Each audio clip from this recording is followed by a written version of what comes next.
So we've been on an exploration of Don Miguel Ruiz's 4 agreements as a way to remember who we are, as a way to live our lives more happily, more functionally, closer to the truth of ourselves.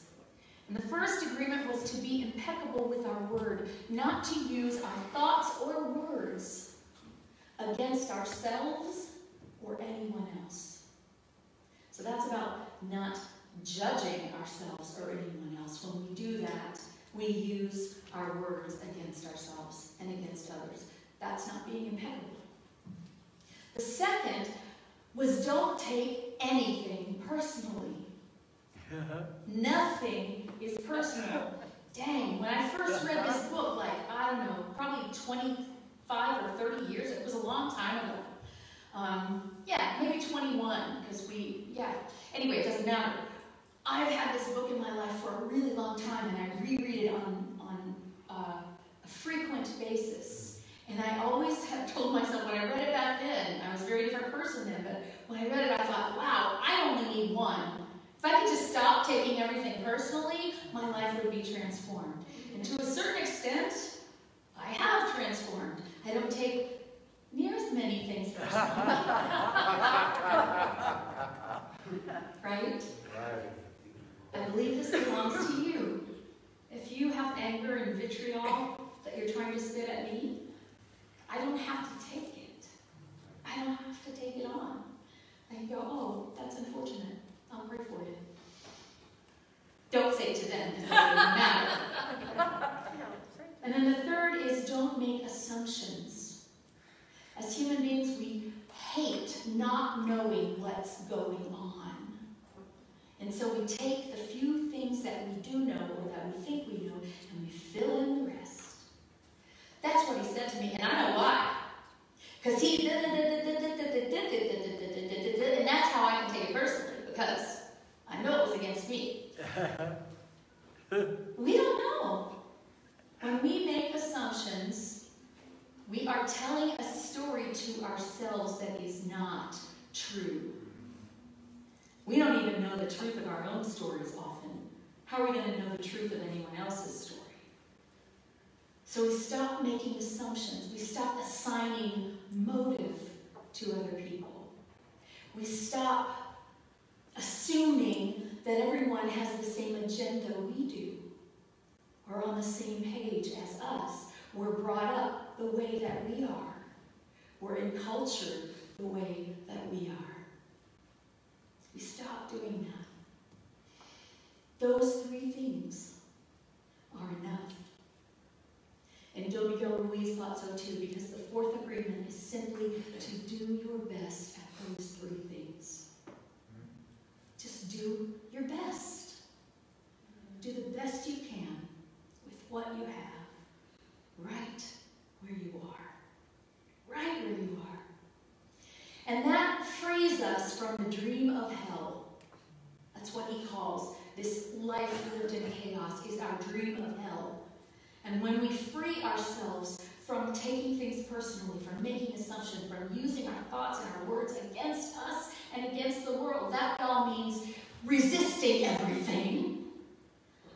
When we stop resisting everything, then we are free to create the heaven that is ours to live in.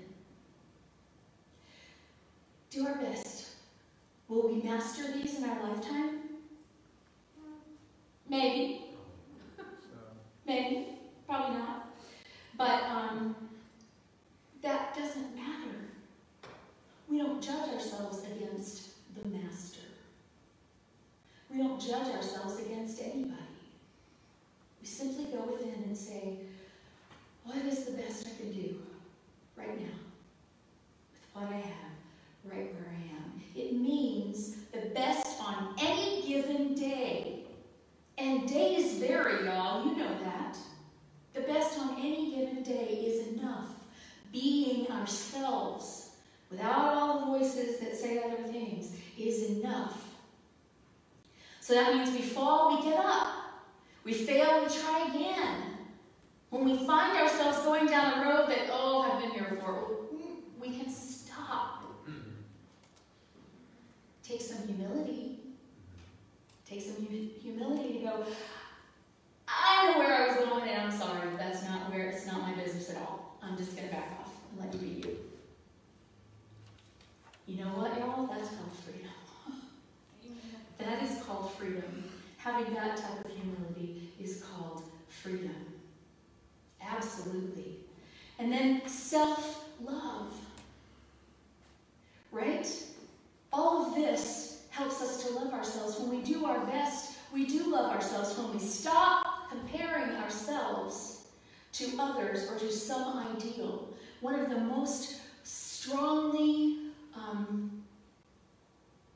felt concepts that we're maybe not even conscious of in our culture is the concept of competition.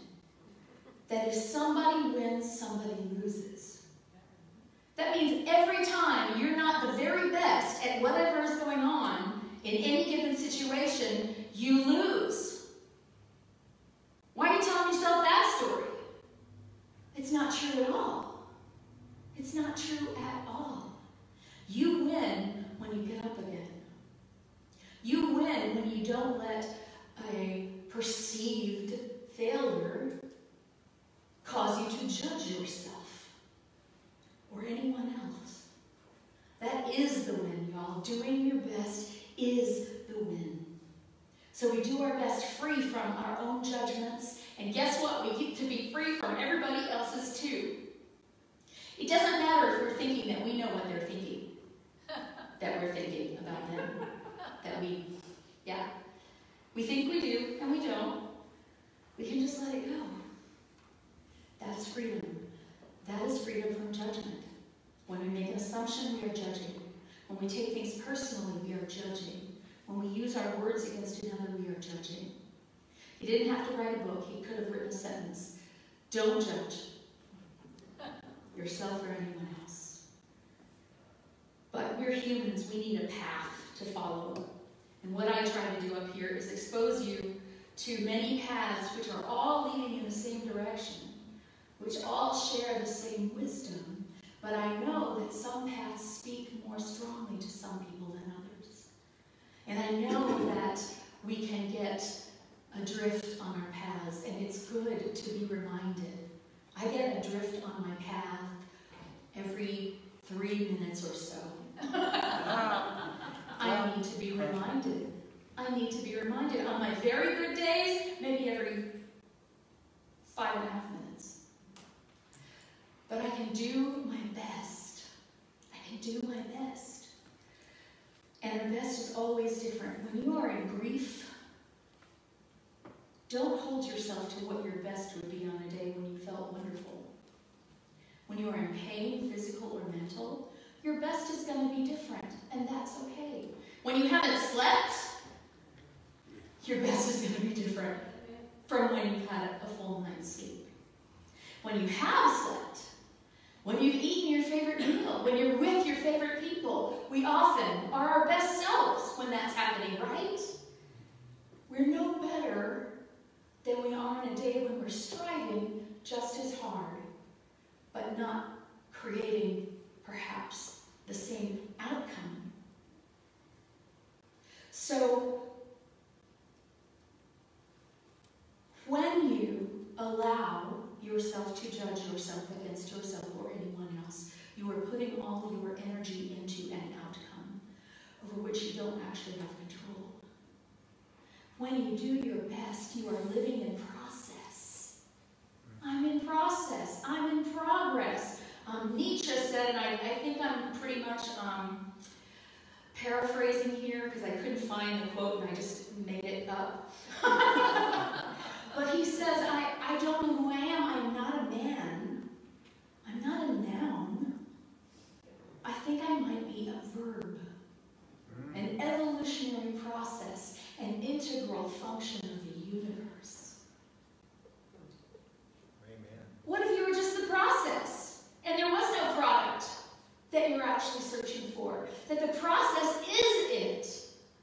There is no end. We've been taught in our culture that there is an end, and we better get right before we get there.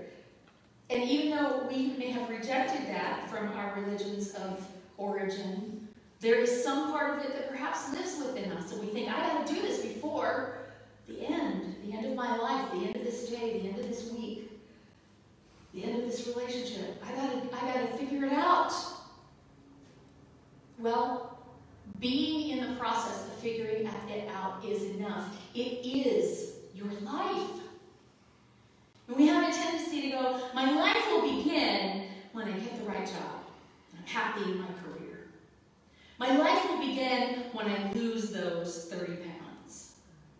My life will begin when someone tells me they love me.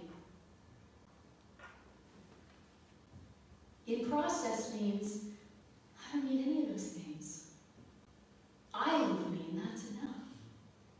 And the truth is, we don't have control over outcomes, but we can greatly influence them by how we work our process. And I promise you, if you go out into the world truly valuing who you are and doing your best to be your personal best, not anybody else's, you will draw love to you.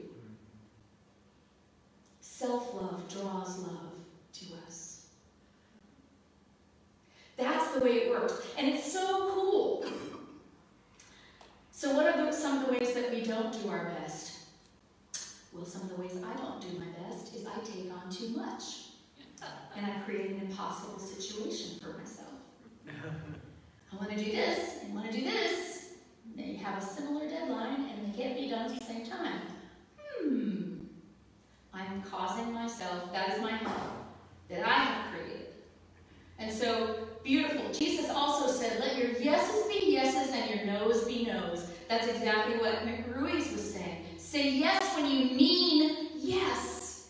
And for heaven's sake, say no when you mean no. And one of the things I've learned in a lifetime, it took me forever to start saying no to things I did not want to do. And then I was faced with, oh, there are some things that I do want to do, but I know will cause me stress if I do them right now. So I get to start using my no for that as well. My no can be later. My no can be when I have time, when I have energy. And sometimes I put it off and never do it. Well, that means I didn't want it that much. Because we make space in our lives for the things that we value. We make space in our lives for the things that we value. Outcomes are events. And they are immediately replaced by the next event. You reach a goal, you've got another goal. That's why so many people reach a goal and then flounder. Don't know what to do next. My whole life was about getting this, and I've got it, and I'm still just me. If you love just me, then it doesn't matter. You can reach a goal or not. And being just you is the best thing you can be. Isn't that cool? Isn't that wonderful? If we can do that. Amen. We have a tendency in our culture, I don't know if it's our culture, maybe the world culture, we have a tendency in humanity to justify means because of an end. Well, it's okay that I did all this weird stuff when we were dating because he did marry me. A means to an end. Well, guess what? A wedding is an end, but a marriage is not an event. It's a process. It's a process. Everything in life is a process. Events are stone thrown in the water. Process is the water. We're the water. Just say that to yourself this week. I'm the water. What am I worrying about? I'm the water. I get to flow where it's best for me to flow. And as Maya Angelou has famously said, we can't do better until we know better. And when we know better, we do better. And when we're miserable, it may be because we know better and we don't do better. We know this is a road that I've gone down before, and I kind of know what the outcome is going to be, but I just go down it anyway because I want to. We do that. That's human. maybe that was your best in that moment. You can notice, oh, maybe that wasn't my best. If I had been remembering, if I had been loving myself, that wouldn't have happened. Not to blame myself or beat myself up, but to remind myself next time, I have a choice. I get to do it differently. I don't have to go down this road which leads to a miserable process or a miserable end. I get to go down the road of my own joy, of my own peace, of my own happiness, my own deep contentment. Just breathe into that for a minute.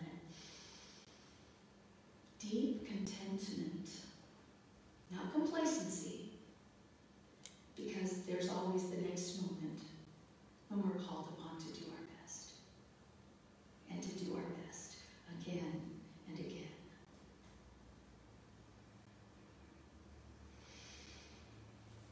One way that we do that event is in our work life.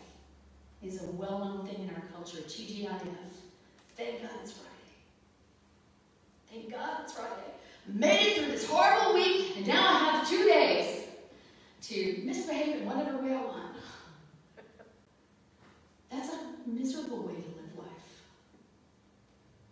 So if you don't do what you love, then maybe you need to learn to love what you do.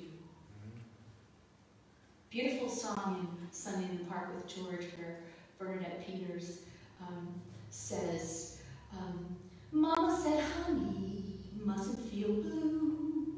It's not so much do what you like as it is that you like what you do.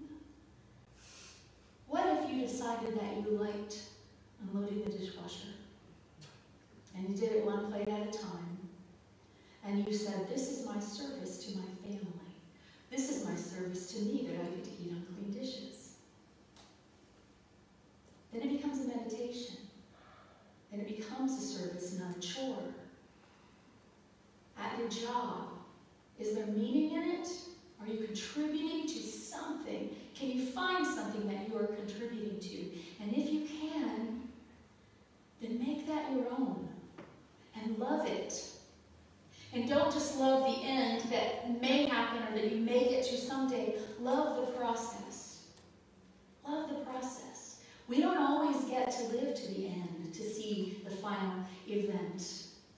I think about all of the hundreds of thousands of people who built the cathedrals that are so beautiful and that we love to see. Most of the people who did the building never saw the complete cathedral, because it happened over generations. Did that mean they shouldn't have done it? Does that mean it wasn't valuable? Does that mean they weren't supposed to take joy in it? We are all building cathedrals, and we don't know what they're going to look like, and we don't know if we're going to see them in this lifetime. But by golly, we can tell ourselves everything that we do, I am hoping to build the cathedral of my life. And I want it to be strong, and I want it to be open and spacious, and I want it to be a place where people can come to feel love, to feel sanctuary, to feel peace.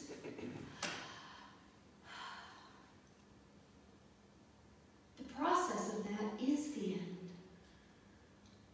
You get to just love. You get to just be and radiate in peace. You get to find your own peace and live in it in such a way that other people feel the energy of that and are drawn to it. That's what we're here for. That's what I'm here for. I'm not always good at it, but I do always try to do my best. So your best is the best. Your best is the best. You don't need a prize to tell you that. You know it within you if you will slow down enough to pay attention. And I'm going to close with Don Miguel Ruiz. To do our best is to use love to guide our actions and create our lives. If we fall short, who cares? As long as we did our best. When we can honestly say we did our best, then our inner judge always rules in our favor. We get to sleep at night. We get to try again tomorrow and know that every day that we do our best gets higher and better. We get closer to our ideal of perfect love. Practicing doing our best makes us that better that we want to be. And the better in itself is not our goal. The best each day is our goal. Thank you.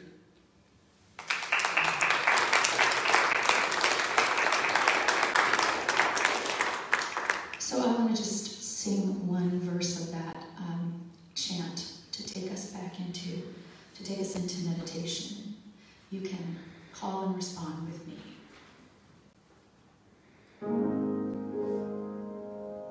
I will do the best I can with what I have, right where I am. I will do the best I can with what I have, right where I am. And that is what is ours to do. Nothing more, nothing less. Breathe into that.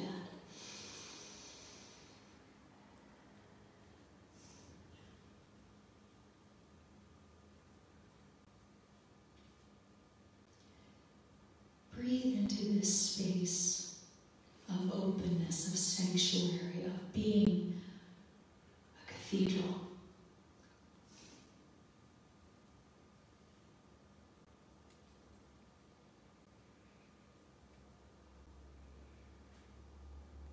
And know that you build that space every day. Just by doing the best that you can.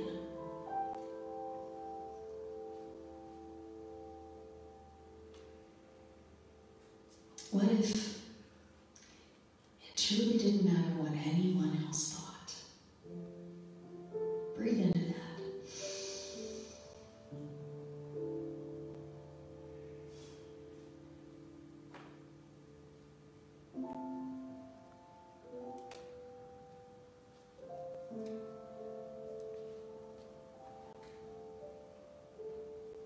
What if we did not have to label ourselves with any label?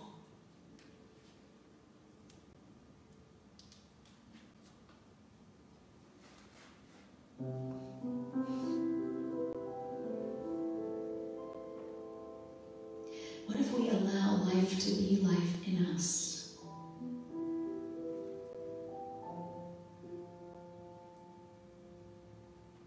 Your life is God being you.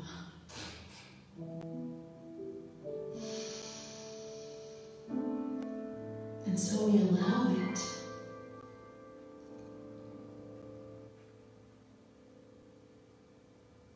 In your mind right now, just allow God to be God in you.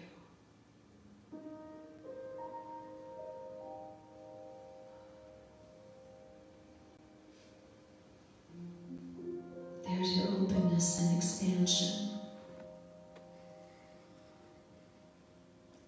And if the voice of fear comes in, it might be saying something like, but if I don't have a goal, maybe I'll just be a lazy good for nothing.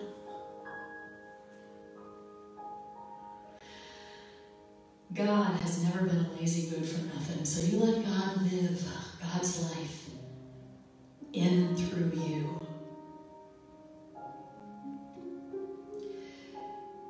You will be beyond any goal that your human mind or ego could set for yourself.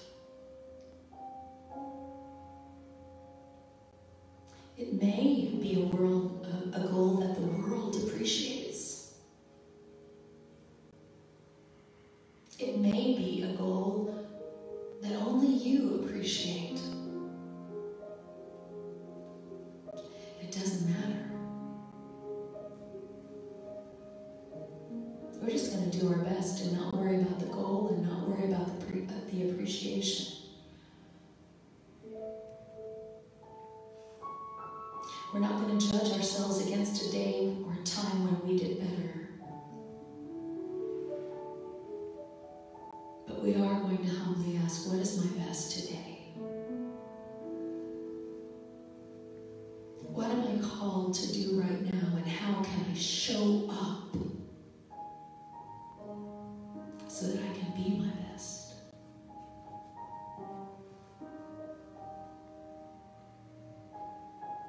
What if our prayer was simply, God,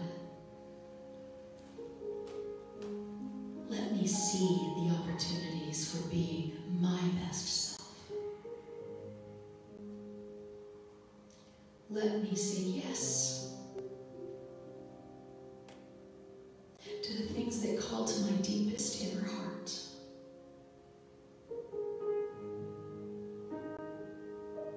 And let me say no to the things that don't. If it does not call to your deepest inner heart, then it is not yours to do. It might be someone else's to do, and they might be disappointed with you when you don't do it, but that's okay. Because if you're doing what is yours to do, you are shining.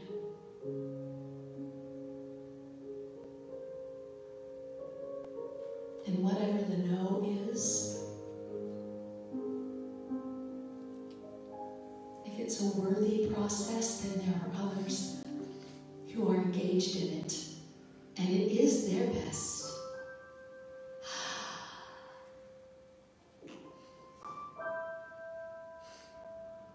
What if every time you said yes to something that you really meant no to, you are stepping into a void that keeps someone who really has a yes for that from using their voice for the yes? It's a possibility. Maybe our no's create opportunities for other people's best.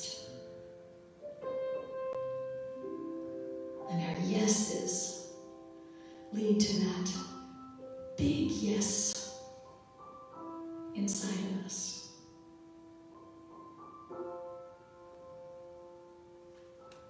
Which we call simply being.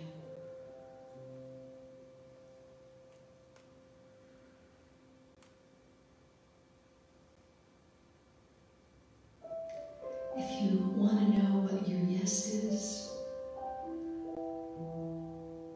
it's often when you lose yourself while you're doing it.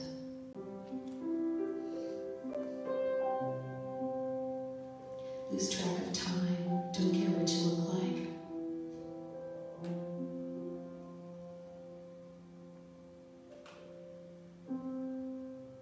Yes, I will do the best I can with what I have. Right